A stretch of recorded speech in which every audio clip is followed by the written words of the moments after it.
Witness presents. Hello, this is Daniel with Witness. Welcome to our weekly podcast. From The Times. The billionaire founder of Amazon, Jeff Bezos, is expanding his interests in space.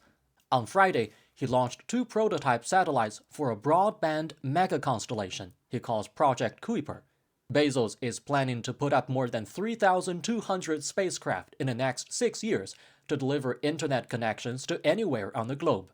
The $10 billion push by Bezos represents a direct challenge to Elon Musk's SpaceX, which has about 5,000 Starlink satellites in operation.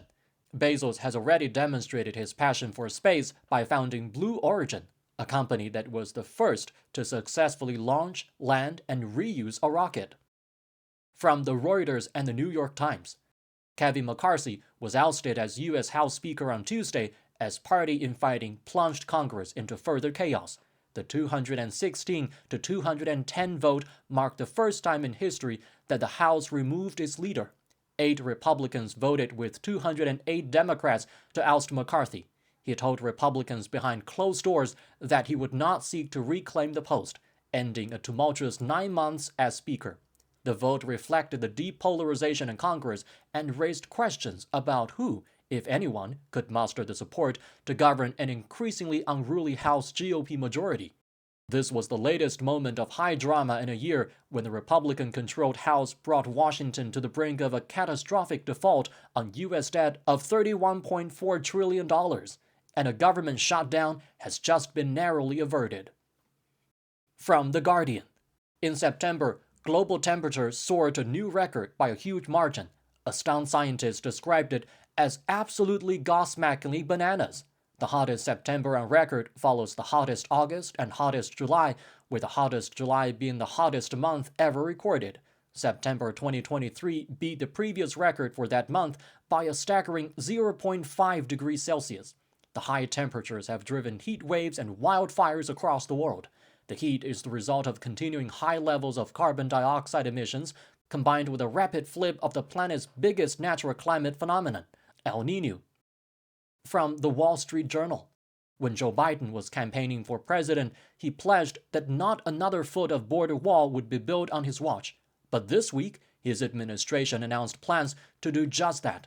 In a public notice posted Wednesday, the Department of Homeland Security outlined its intent to build up to 20 new miles of Trump administration-era border barriers in the Rio Grande Valley of Texas, which is one of the busiest crossing spots for migrants attempting to enter the U.S. The administration halted all border wall construction on the first day of Biden's presidency. The about face shows its increasing desperation to tamp down illegal border crossings, which have surpassed 2 million for each of the last 2 years. Asked if he believes a border wall works, Biden said no. From China Daily. Indonesia's Jakarta-Bandung high-speed railway was officially in operation on Monday. Indonesian President Joko Widodo announced the railway's name Hoosh. The high-speed line connects Indonesia's capital city Jakarta and the fourth-largest city, Bandung. It cuts the travel time between the two cities from over 3 hours to around 40 minutes. It is widely regarded as a flagship project of the China-proposed Belt and Road Initiative. This year marks its 10th anniversary. The third edition of Belt and Road Forum for International Cooperation will be held later this month. From Xinhua News Agency.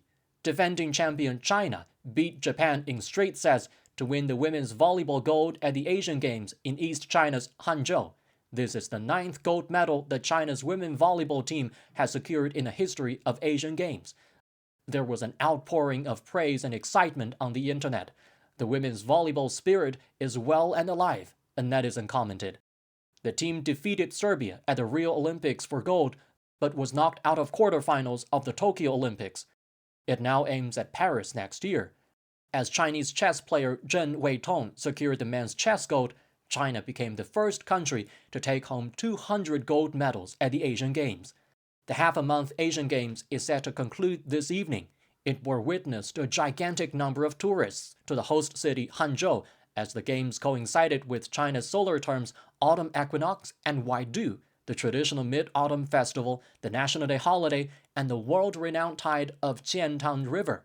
The next Asian Games will take place in Japan. From the New York Times.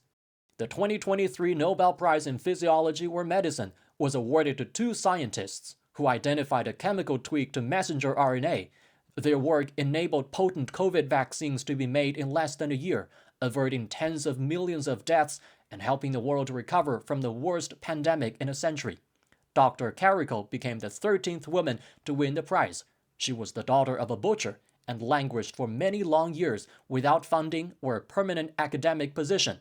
She kept her research afloat only by latching on to more senior scientists at the University of Pennsylvania who let her work with them.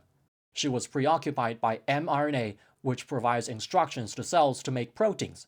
Defying the decades-old orthodoxy that mRNA was clinically unusable, she believed that it would spur medical innovations. It is also noteworthy that her daughter was a two-time Olympic gold medalist in rowing. This is Daniel with Witness. Witness is a weekly podcast that aims to cover voices of the West and the East, the frontrunners, and the global South, as every one of you deserves to be heard. Thank you for the privilege of your time.